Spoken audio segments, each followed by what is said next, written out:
you. Good morning, good evening, good night. Guys, I got a really good, very important article coming from France. Now, we have the Gilets Jaunes movement there, the Yellow Vest movement that has been happening for the longest time. Let's fix our header here. French farmers protest stagnant revenues.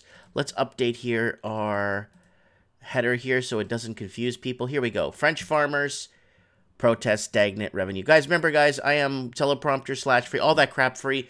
Just here to talk, just here to kind of create discussion on what's happening. So here it is, guys. Unfair competition. Now, let me explain to you what's happening in the EU. I'm a Portuguese. I'm a Portuguese citizen. And let me tell you what's been happening in Portugal. Portugal used to have a major export in tangerine, like special oranges. They used to wines, pineapples, tobaccos, and in the Azores, the islands, these archipelago islands off the coast of Africa there, that are part of Portugal. We grow, that's where I'm from, and we grow tobacco there. Now, here's the problem with this whole thing that's going on with the EU. They're paying Portugal not to produce. They're paying Portugal not to produce because they rather have other countries do other stuff in the European Union, and Portugal just stay at home and sit at home and do nothing. So it's the EU, the whole EU and the European Union movement is one of the most unproductive movements, I think, in European history.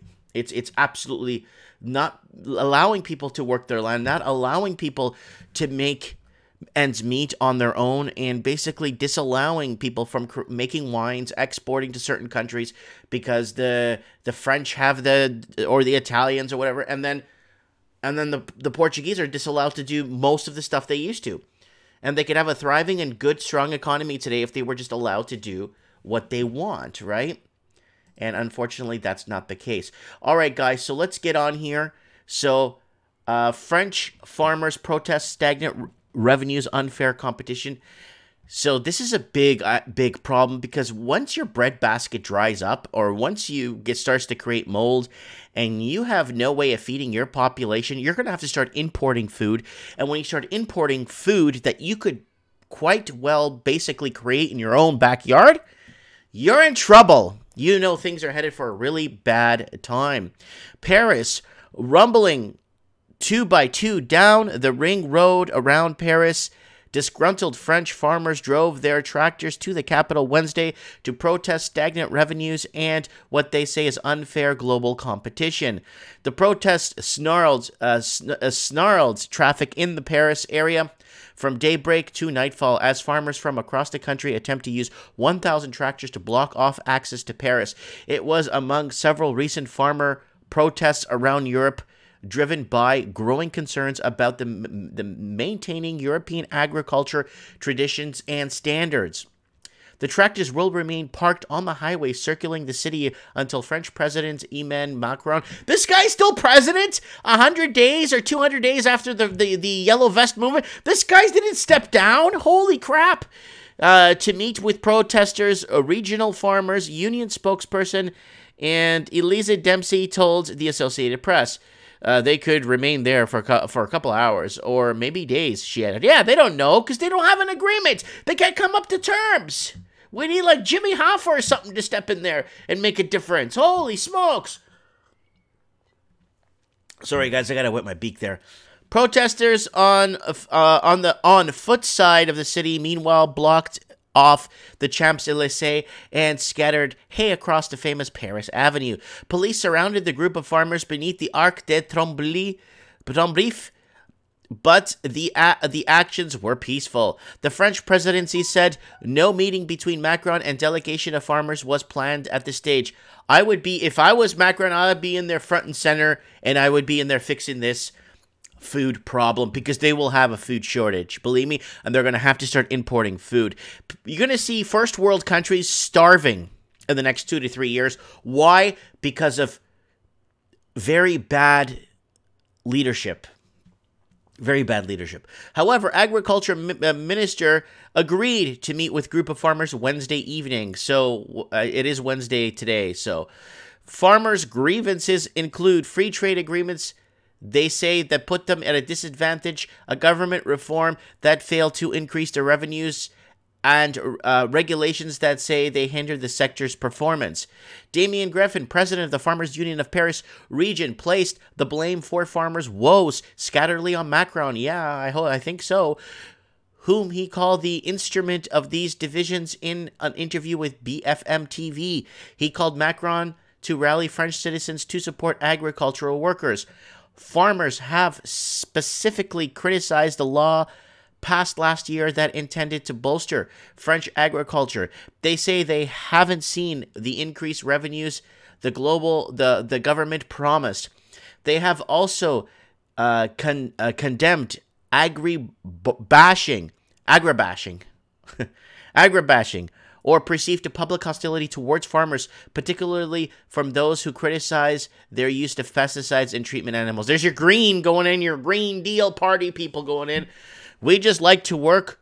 We just like to work without people constantly pointing their finger at us about plant production, products we use, about animal welfare, about, said Anne Bonest, a 44-year-old farmer from Essonne region. We are the first to be careful with our future, to think about health of our children, and about animal welfare. Yeah, there's all these groups that don't understand how things work, but they always want to put their voice. Okay, maybe all the farming should stop and stay green, and then let these people who are pointing the finger at these farmers find a way to go ahead and every man for himself and go ahead and see how long you will survive without farming or farmers. Guillermo defends the last year's agriculture law, saying that the 2-year experiment phase is still underway and it will take time for farmers to see its benefits. The main farmers' union has organized action throughout the country, including similar tractor protests in Lyon, where about 600 farmers with some 120 tractors blockade 3 entrances of the city. Paris and Lyon police advise car drivers to stay off the affected roads. The demonstrations in France follow similar protests to Germany on Tuesday, when some 10,000 farmers drove 5,000 tractors into Berlin to protest the government's agricultural policy. See, you don't see this on local news. You gotta talk about global warming. Global warming is the most important thing. Farmers in Netherlands clogged the highways last month to decree what they said was an unfair blame for nitrogen pollution in the country. They're blaming nitrogen pollution. It's unfair. It's totally unfair. Because a lot of people think they know what is what, but they don't know what is what. They just strut. The EU Commission president on Wednesday promised that farming will continue to be the heart of the bloc. Yeah, good luck with that. Ursula von der Leyen told the EU Parliament, Strasbourg, France, that agriculture, which long absorbed the EU budget before slowly tapering off, will remain a valued part of our culture and our future. She promised that young farmers to boost their income and insisted they would act against unfair global competition that European farmers increasingly fear will undercut domestic prices. She said EU trading partners must comply with EU environmental standards if they want to import farm products. So here's the deal, guys. What's going to happen is people have to become not provincial, but more regionalized, like in their own little sectors. We got two big farms in our town. We're going to start creating a little industry within our little town and creating our bread, our necessities, you know? And then we'll get something else from other people, and then we could start creating our own independent little towns, pretty much putting them off grid. And I think this is very important, that I think you're going to start seeing cities and small towns starting to go off grid, producing their own energy, producing their own food, and creating their own little economy, maybe even minting their own silver coins. It's not hard to mint your own coins, guys. It's actually a lot easier than I thought it was. Get a little press in someone's garage and start pressing coins and start trading between each other in silver. And that's that. Problem solved. Oh, this loaf of bread's 15? Well, this ounce of silver is right now trading at, let's say, 19 or 18 US. and then I'll take this honey and these tomatoes and we'll be even.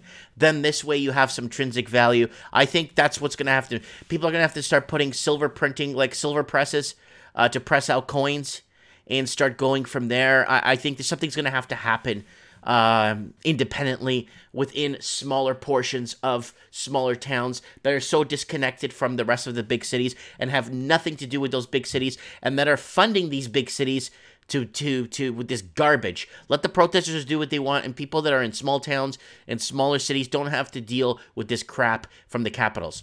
Let me know what you guys think in the comments below. Thank you so much for watching.